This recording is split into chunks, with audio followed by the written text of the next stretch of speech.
இன்னைக்கு அதிமுக பார்த்தா முதியோர் இல்லமா மாறிடுச்சு. அதிமுக என்பது ஒரு முதியோர் இல்லம். எதிர்காலத்தில் ஆள் இல்ல. தமிழ்நாட்டில் எந்த கட்சி எடுத்துக்கங்க, எதிர்காலத்தில் ஆள் இல்ல. இன்னொரு கட்சி இருக்கு, பெரிய மாங்காய் சின்ன மாங்காய். அந்த ரெண்டு மாங்காய் நேத்து அடிச்சுக்கிச்சு, அது ஒரு பக்கம். இன்னொரு கட்சி அப்பம் போய் பையன் வந்தாரு, அவருக்கே தெரியாது.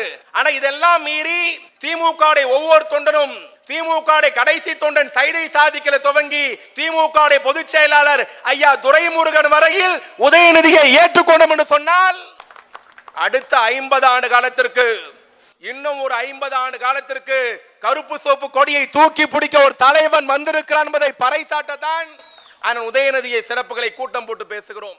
2026 யார் ஆட்சிக்கு வருவா? இதான கேள்வி. பதில் நான் சொல்றேன் கேட்டுக்கோ. டெல்லியே வந்தாலும் கில்லியே வந்தாலும் 26 திமுக ஆட்சிக்கு வருவதை எந்த கோமனாலும் தடுக்க முடியாது. நீலா வந்து எங்களை வந்து தோக்கடிச்சிருவியா? இந்த இயக்கம் சாதாரண இயக்கமா? சினிமாவில் எடுக்கிற பல ஷாட் கிடையாது, இது ஒரு ஷாட் தான், ரெண்டாவது ஷாட்டே கிடையாது. நீ வந்து திமுக குறை சொல்றதா? உங்க அப்பா சந்திரசேகரனை கேட்டுப்பார், திமுக என்னன்னு தெரியும். உங்க அப்பா சந்திரசேகர் படத்தை எம்ஜிஆர் ரிலீஸ் பண்ண கூடாதுன்னு சொன்ன போது உங்க அப்பனுக்கு உதவி செய்த இயக்கம் திமுக. இவர் வருவாரா, ஒரு மேடையில மாநாட்டு மேல பேசுவாரா, உடம்பெல்லாம் மூளை, மூளையெல்லாம் சிந்தனை, சிந்தனை எல்லாம் வஞ்சனை சொல்லப்பட்ட ஆனாரப்பட்ட ராஜாஜி சொன்னார், திமுகவின் கட்ட விரல வெட்டுவன்ட்டு. அந்த ராஜாஜிக்கு சமாதி கட்டிய இயக்கம் திமுக, மறந்துவிடக் கூடாது. ஒரு நடிகர் பேசுறாருல்ல, நான் சொன்னேன் நடிகருக்கு என்ன பஞ்சாயத்தா, பொண்ணு வாங்கி பொண்ணு கொடுத்தனா? அந்த யாரும் கூட எனக்கு தெரியாது. ஏன் தேவையில்லாம பேசுறாரு? மாநாடு ஆரம்பிச்சார், என்ன பேசியிருக்கணும்? என் கட்சி கொள்கை இது, நான் இதெல்லாம் செய்வேன், இது என்னுடைய எண்ணம் அப்படின்னு பேசியிருந்தா நடிகரை பாராட்டி இருக்கலாம். 2 மாசம் பொறுத்து ஒரு அம்பேத்கருடைய புத்தக வெளியீட்டு விழாவில் நடிகர் பேசுகிறார், என்ன பேசியிருக்கணும்? அம்பேத்கருடைய சித்தாந்தம் பிடிக்கும், அம்பேத்கருடைய கொள்கை பிடிக்கும், நான் அவருடைய வழி நடப்பேன், இந்த புத்தகத்தில் எழுதியிருக்கிறாங்க, சிறப்பா இருக்கு, அம்பேத்கர் பெருமையா பேசியிருக்கணும். ஆனா அம்பேத்கர் புத்தக வெளியீட்டு விழாவிலையும் நீங்கள் திமுகவே குறை சொல்றீங்கன்னா உங்களுடைய நோக்கம் என்ன? சரி, ஒன்னும் ஒருபடி மேல போய் சொல்றேன். இந்த கூட்டம் உதயநிதி ஸ்டாலினுடைய பிறந்தநாள் விழா கூட்டம். எதுக்கு ஒரு பிறந்த நாள்னா உங்களுக்கு நல்லா தெரியும், ஒரு 15-20 நாள் இன்னொரு புயல் வந்ததா? அந்த புயல் என்ன சொன்னாங்கன்னா, சென்னைக்கும் மகாபலிபுரத்துக்கும் நடுவுல கரையை கடக்கும்னா. எங்கக்கா? சென்னைக்கும் மகாபலிபுரத்துக்கும். எங்க அண்ணன் மோகன், சிற்றரசு, பரமசிவம்லாம் 2 நாள் நைட்டு தூங்காம மண்டபத்தை புடி, ஸ்கூலை புடி, பாலை வாங்க, ரொட்டியை வாங்க, பாயை வாங்க, அதை வாங்க, போட்டை புடி, தண்ணியே வரல, போட்டு வந்துச்சு. அவ்வளோ முன்னெச்சரிக்கையா காத்திருந்தோம் புயல் வரும்னு. அது கடலூர் போயிடுச்சு, இங்கே வரல. அரசாங்க ஏற்பாடு. இந்திய வானிலை என்ன சொல்லிச்சு? சென்னைக்கு மகாபலிபுரத்துக்கும். அமெரிக்கா வானிலை என்ன சொல்லிச்சு? சென்னைக்கு மகாபலிபுரத்துக்கும். சென்னை வானிலை என்ன சொல்லிச்சு? சென்னைக்கும் மகாபலிபுரத்துக்கும். தனியார் வானிலை 4 பேர் டிவியில பேசுறான், அவங்க என்ன சொன்னாங்க? சென்னைக்கும் மகாபலிபுரத்துக்கும். ஒரு பெரிய சேதம் வந்துட போது, மக்கள் பாதிக்கப்படக்கூடாது, மரம் வந்தா உடனே எடுக்கணும், வெள்ளம் வந்தா உடனே தடுக்கணும், எல்லா ஏற்பாடும் பண்ணாங்க. முதலமைச்சரும் துணை முதலமைச்சரும் எம்எல்ஏவும் மாவட்ட செயலாளர்லாம். ஆனா புயல் வரல, கடலூர் போயிடுச்சு. ஆனா இந்த வாட்டி வந்த புயல் சாதாரண புயல் கிடையாது, ரொம்ப திமிரு பிடிச்ச புயல். பாண்டிச்சேரியில பேர் என்ன ரெஸ்ட் எடுத்துட்டு போய்க்குது. நம்ம தான் பாண்டிச்சேரியில பேர் ரெஸ்ட் எடுப்போம், புயல் போய் 2 நாள் பாண்டிச்சேரி ரெஸ்ட் எடுத்துட்டு போய்க்குது. சரி, ஆனா ஒரே நாள்ல வரோன்னு சொன்னது நாங்க ஏன் சென்னைக்கு எல்லாம் ஏற்பாடு பண்ண? விஞ்ஞானத்தை நம்பணும். விஞ்ஞானம் தானே. அமெரிக்காக்காரன் சொல்றான் பொய்யா சொல்ல போறான், டெல்லிக்காரன் சொல்றான், சென்னைக்காரன் எல்லாம் ஏற்பாடும் பண்ணும். விஞ்ஞானத்தை நம்பி எல்லா ஏற்பாடும் பண்ணும். ஆனா விஞ்ஞானம் இயற்கை என்ன சொல்லிச்சுன்னா, நீ என்னதான் விஞ்ஞானம் வளர்ந்திருந்தாலும் நான் எடுக்கிறதாண்டா முடிவுன்ட்டு அது போயிடுச்சு. விஞ்ஞானம் நீ செல்போன் வந்துருச்சு, எல்லார் கையிலையும் கையடக்க தொலைபேசி வந்துருச்சு. நான் முதல்ல சொன்னேன், எல்லாரும் சீரியல் பேர்லாம் சொல்லி சொன்னேன், இப்பெல்லாம் சீரியல்லாம் இருக்குன்னு. இன்னைக்கு சீரியல் மிஸ் ஆனாலும் பிரச்சனை இல்லை, எல்லாருக்கும் ஆண்ட்ராய்டு ஃபோன் இருக்கு, நைட்டு போய் யூடியூப்ல பார்த்துக்கலாம், வளர்ந்துருச்சு. பாண்டியர் ஸ்டோர்ல என்ன நடந்தது அது கூட நம்ம பார்த்துக்கலாம். ஏக்கா அப்படியே ஒரு 25 வருஷம் முன்னாடி வாங்கலேன், பின்னாடி போவோம். 25 வருஷம் முன்னாடி சன் டிவி இருந்ததா? கேபிள் டிவி இருந்ததா? ஒரு 40 வயசு ஆளுக்கு எல்லாருக்கும் தெரியும். 25 வருஷம் நமக்கு தெரிஞ்சதெல்லாம் ஒண்ணு தான், வெள்ளிக்கிழமான ஒளியும், ஞாயிற்றுக்கிழமான ஒரு படம். கரெக்டாக்கா? அப்போ எல்லாரும் ஊர்ல டிவி இருக்காது, தெருவில் 4 பேர் வீட்லாம் டிவி இருக்கும். ஒளியும் பார்க்கணும்னா 4 நாள். கரெக்டா? நான்லாம் கொடுத்து ஒளி ஒளியும் பார்த்தலாம் கை தட்டு போ. ஞாயிற்றுக்கிழமை படம் பார்க்கணும்னா 50 பைசா. சில வீட்டில் ஜன்னல் திறந்துருக்கும், எட்டி எட்டி பார்ப்போம். சில வீட்டில் வாசப்படில் உட்காந்துருப்போம். போங்க போங்க நாங்கள் சாப்பிட்ணும் அப்புறம் வாங்கன்னுவாங்க. உண்மைதானே? இப்படி தானே பார்த்தோம்.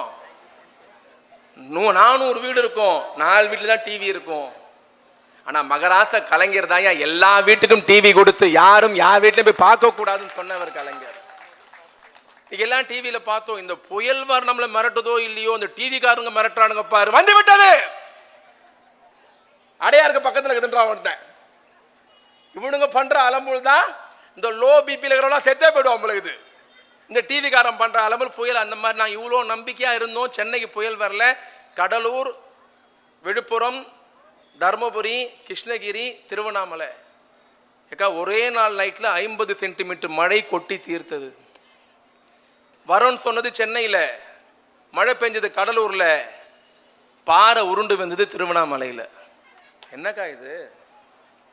இங்கே சென்னை, கடலூர், திருவண்ணாமலை. நாங்கள் தலைவர்னு சொல்கிறோம். உதயநிதி ஸ்டாலின் ஏன் தெரியுமா தலையில தூக்கி வச்சு கொண்டாடுறோம்? 30ஆம் தேதி நைட்டுக்கு மழை பெய்யுது. ஒரே நாள் நைட்டில் 50 சென்டிமீட்டர் மழை பெய்யுது. கடலூர் நாசமாக போயிடுச்சு, விழுப்புரம் நாசமாக போயிடுச்சு, தருமபுரி நாசமாக போயிடுச்சு.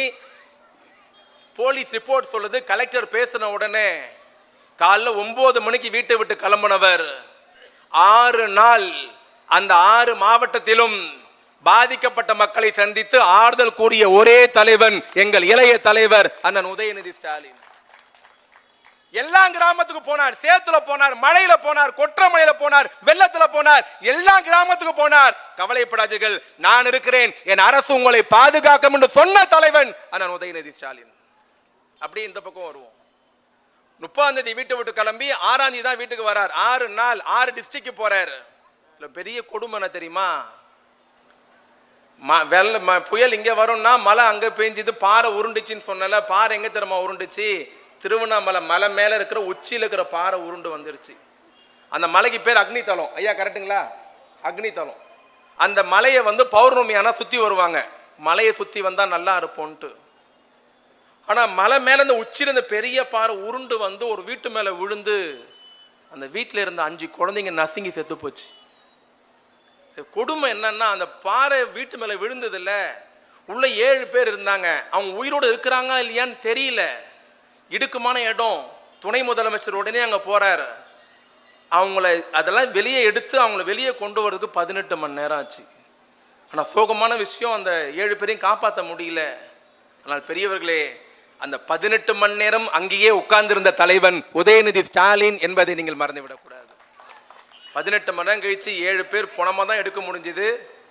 அந்த 5 குழந்தைங்க செத்து போச்சு. நான் இவ்வளவு பேர் இருக்கிறீங்க, இங்க நிக்கிறவங்க கேட்கறவங்க எல்லாருமே உதயசூருக்கு தான் ஓட்டு போட்டீங்க. நான் நம்ப மாட்டேன். கொஞ்சம் பேர் மாத்தி போட்டுருக்கலாம், இல்லை இனிமே போடுறேன்னு வந்திருக்கலாம். யாருன்னா போடலன்னா, அரசியல் மாற்று கருத்து இருந்தால் உங்கள் மனசாட்சியில் கை வைத்து சொல்லுங்கள். விழுப்புரம் பாதிக்கப்பட்டது, கடலூர் பாதிக்கப்பட்டது, தர்மபுரி பாதிக்கப்பட்டது, கிருஷ்ணகிரி பாதிக்கப்பட்டது, திருவண்ணாமலை பாதிக்கப்பட்டது. இந்த 5 மாவட்டங்கள் பாதிக்கப்படுவது தமிழ்நாட்டின் துணை முதலமைச்சர் களத்தில் இருந்தால் மீட்பு பணி செய்தார், உதவி செய்தார், முடக்கி விட்டார். 6 நாள் கழித்து சென்னைக்கு வந்தார். ஐயா நடிகர் அவர்களே, கட்சி ஆரம்பிச்சீங்க, திமுகவை குறை சொல்றீங்க.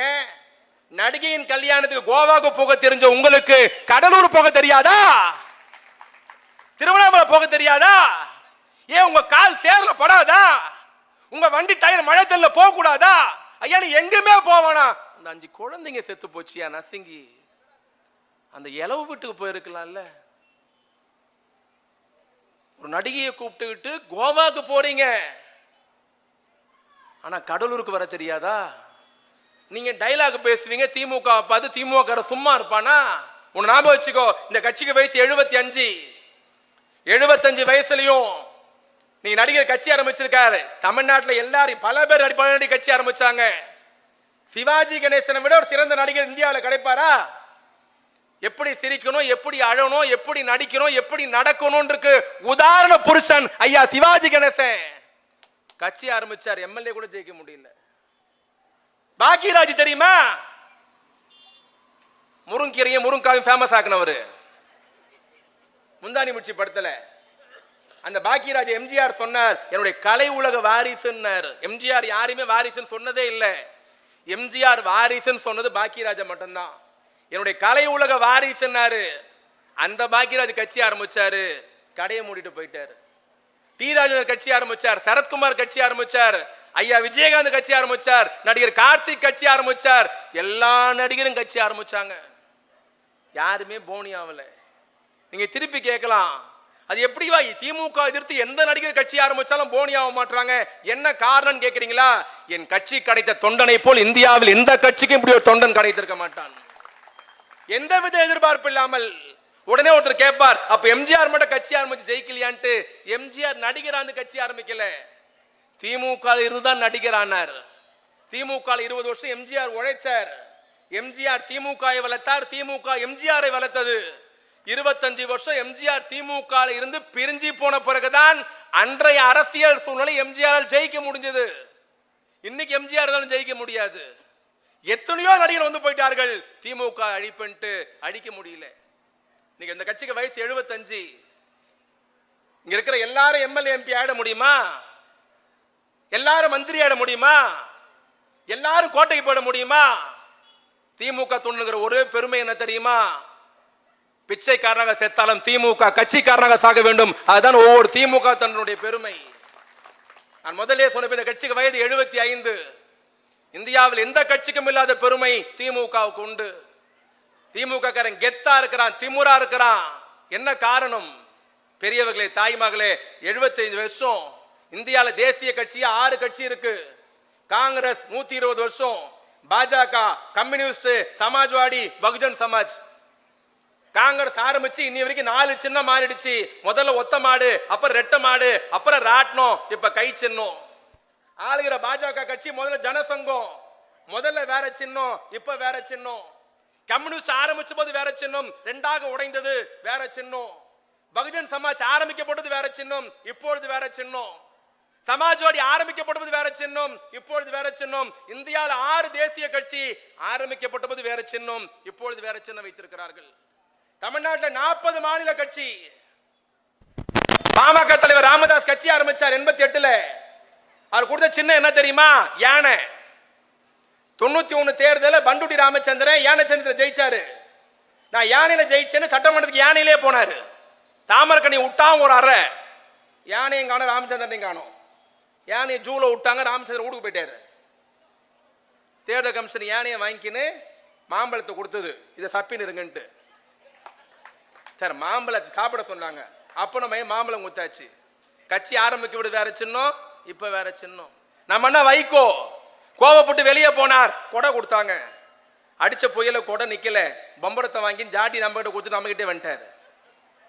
அதிமுக எம்ஜிஆர் 72 ஆரம்பிச்சார், 77 ஆட்சி பிடிக்கிறார், 87 செத்து போயிட்டார். 77 ஆட்சி பிடிக்கிறார், 87 செத்து போயிட்டார். 88 தமிழ்நாட்டில் தக்காளி சண்டை, ஜெயலலிதாவுக்கும் ஜானகிக்கும் என்ன ஆச்சு தெரியுமா? ஜானகிக்கு ரெட்டப்புறா கிடைச்சது, ஜெயலலிதாவுக்கு சேவல் கிடைச்சது, அதிமுக ரெட்டலை முடக்கப்பட்டது.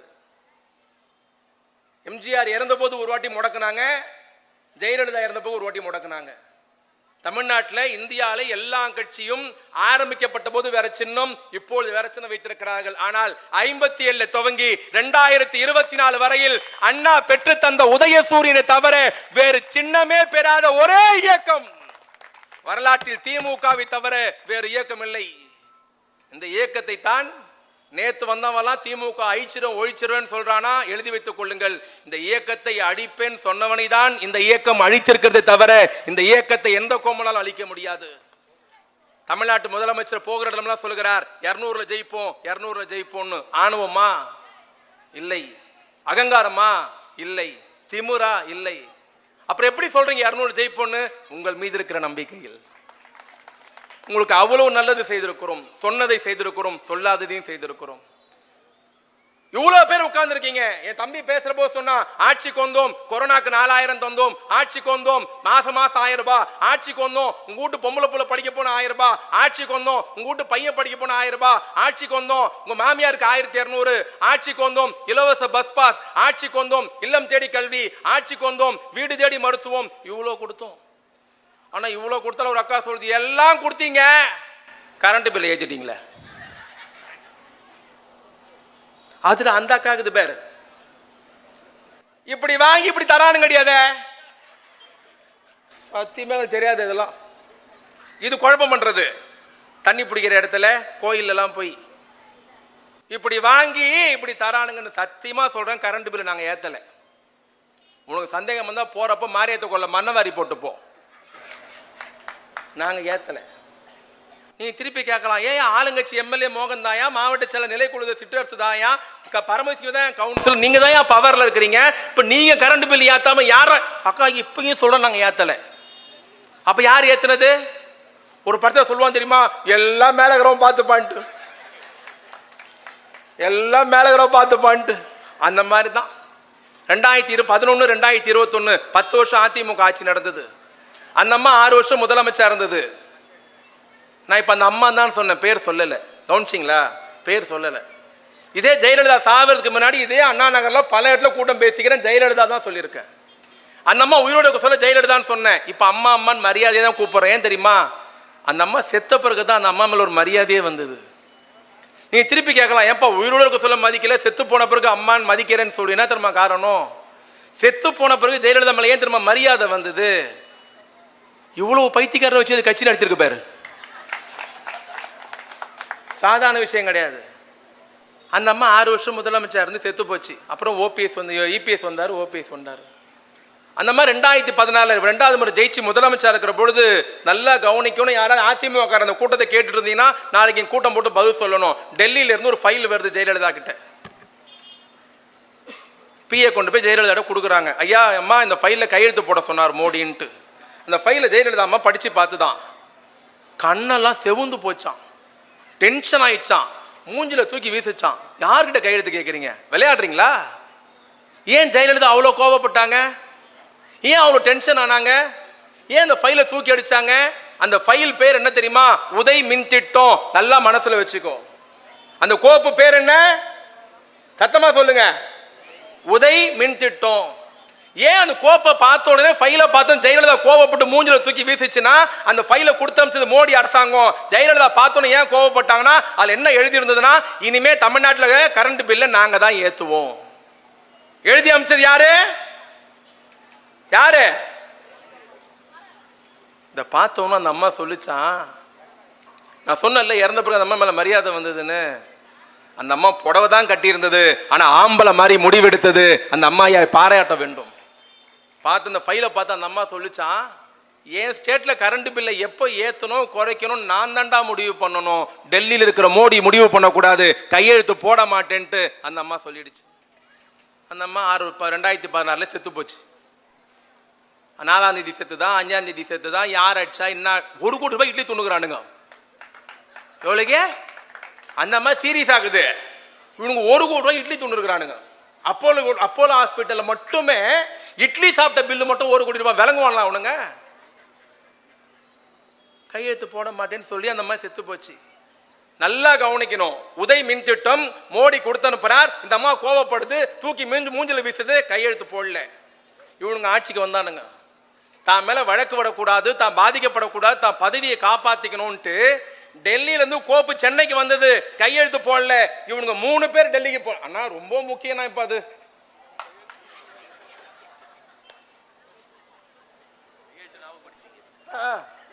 ஒரு கையெழுத்து ஞாபகம் வந்துச்சு. இந்த 3 பேர் டெல்லி கிளம்பி போனானுங்க. எடப்பாடி பழனிசாமி, ஓபிஎஸ், தங்கமணியும் அன்னைக்கு மின்சாரத்துறை அமைச்சர் டெல்லிக்கு போய் மோடி காலில் விழுந்து அந்த கால் ஷூவை பாலிஷ் பண்ணிட்டு, எந்த கோப்புல ஜெயலலிதா கையெழுத்து போட மாட்டேன்னாரோ அந்த கோப்புல தங்கமணி கையெழுத்து போட்டாரு. இவனுங்க ஜெயலலிதா விசுவாசியா? அம்மா ஆட்சி நடத்துவோம், அம்மா கையெழுத்து போட மாட்டேன்னு சொன்ன கோப்புல போய் கையெழுத்து போட்டானுங்க. சரண்டா ஆயிட்டானுங்க, விட்டு கொடுத்துட்டானுங்க, தமிழ்நாட்டை வித்துட்டானுங்க. சென்னைக்கு வந்தாச்சு. 2021 திமுக ஆட்சிக்கு வருது. ஆட்சிக்கு வந்து 3 மாசம் டெல்லியிலிருந்து லெட்டர் வருது முதலமைச்சருக்கு. என்ன லெட்டர் தெரியுமா? கரண்ட் பில்லை ஏத்துங்க. முதலமைச்சர் அதிர்ச்சி ஆயிட்டாராம். கரண்ட் பில்லை ஏத்துறதா? இப்போதான் கொரோனாலாம் முடிஞ்சு மக்கள் மூச்சு விடவே ஆரம்பிச்சிருக்காங்க, எப்படி கரண்ட் பில்லை ஏத்துறதுன்ட்டு அடுத்த கேள்வி கேட்டாராம். 2வது கரண்ட் பில்லை ஏத்த சொல்லி சொல்றதுக்கு நீங்க யாரு? நான் தானே முதலமைச்சர் கேட்கிறப்போ டெல்லிக்காரன் சொல்லியிருக்கிறான், போன வாட்டி ஆட்சியில் இருந்தவங்களா சரண்டர் எழுதி கொடுத்துட்டான். உதயமின் திட்டத்தில் கையெழுத்து போட்டான். இனிமே அந்த அதிகாரம் எங்களுக்கு தான் இருக்குன்னு டெல்லி சொன்னது. முதலமைச்சர் ஏத்தல. 2வது லெட்டர் வருது, முதலமைச்சர் ஏத்தல. 3வது லெட்டர் வருது, முதலமைச்சர் ஏத்தல. 4வது லெட்டர் வருது, முதலமைச்சர் ஏத்தல. 5வது லெட்டர் மோடி அரசாங்கம் யாருக்கு எழுதிச்சு தெரியுமா? முதலமைச்சருக்கு எழுதல, மின்சாரத்துறை அமைச்சருக்கு எழுதல, மின்சாரத்துறை செயலாளருக்கு எழுதல. டெல்லி யார் தம்மா லெட்டர் எழுதுது? தமிழ்நாடு ரிசர்வ் பேங்க்கு லெட்டர் எழுதுது. என்னன்னு தெரியுமா? நாங்க கரண்ட் பில்லை ஏத்த சொல்றோம், ஸ்டாலின் அரசாங்கம் ஏத்த மாட்டேன்னு சொல்லுது. ஆகவே இந்த மாசம் தமிழ்நாடு மின்சார வாரியத்துக்கு தர வேண்டிய தொகையை தராதீங்க. எவ்வளவு பாசம் பாத்தீங்களா மோடிக்கு? தமிழ்நாட்டு மக்கள் மேல எவ்வளவு அக்கறை பாத்தீங்களா? ஏத்த மாட்டேன் தமிழ்நாடு முதலமைச்சர் சொல்கிறார், ஏத்த சொல்லி மிரட்டுறார் மோடி. ரிசர்வ் பேங்க் லெட்டர் எழுதுறாங்க, அவன் கடன் தர மாட்டேன்ட்டான். அவன் மின்சார வாரியத்துக்கு கடன் தரலன்னா இபி நடத்த முடியாது. சும்மாவே இபி ஆபீஸர் போன் எடுக்க மாட்டானுங்க. சம்பளம் கொடுக்கலன்னா கஷ்டமாயிடும். வேண்டா வெறுப்பா இவனுங்க கையெழுத்து போட்டதால மத்திய அரசாங்கம் கிட்ட சொல்லி யூனிட்டுக்கு 4னா 50 காசு ஏத்தணும். இப்ப சொல்லி யார் ஏத்துனது கரண்ட் பில்ல? யார் ஏத்துனது? சத்தமா சொல்லுங்க. அதுல இன்னொரு கொடுமை என்ன தெரியுமா? நாங்க ஏத்தது 4னா ஹவுஸ் ஓனர் ஏத்தது 44 ரூபாய். இந்த வாடகை வீட்டுல பாவம். அரசாங்கம் ஏத்தது 4னா, ஹவுஸ் ஓனர் ஏத்தது அதை விட அதிகம். இன்னைக்கு கேட்கிறேன், ஜெயலலிதா கையெழுத்து போட மாட்டேன்னு சொன்ன கோப்புல கையெழுத்து போடுறது எடப்பாடி பழனிசாமி. அந்த கரண்ட் பில் காரணமாக இருந்ததும் எடப்பாடி பழனிசாமி தான். இப்படி தமிழ்நாட்டு மக்களை வஞ்சித்துக் கொண்டிருப்பது மோடி அரசு. தமிழ்நாட்டு மக்களை அரண் காப்பது நம்முடைய திராவிட மாடல் முதலமைச்சர் அண்ணன் தளபதி மு.க. ஸ்டாலின் தெரிவித்துக் கொண்டு மிக சிறப்பாகவும் மிக அழகாகவும் நம்முடைய இளைய தலைவர் பிறந்தநாள் விழா பொதுக்கூட்டத்தை ஏற்பாடு செய்து எனக்கும் பேசுகிற வாய்ப்பளித்த அண்ணன் சிற்றரசுக்கும் அண்ணன் மோகன் அவர்களுக்கும் பரமசிவனுக்கும் பாபு அவர்களுக்கும் என் நெஞ்சார்ந்த நன்றியை தெரிவித்துக் கொண்டு விடைபெறுகிறேன். நன்றி, வணக்கம்.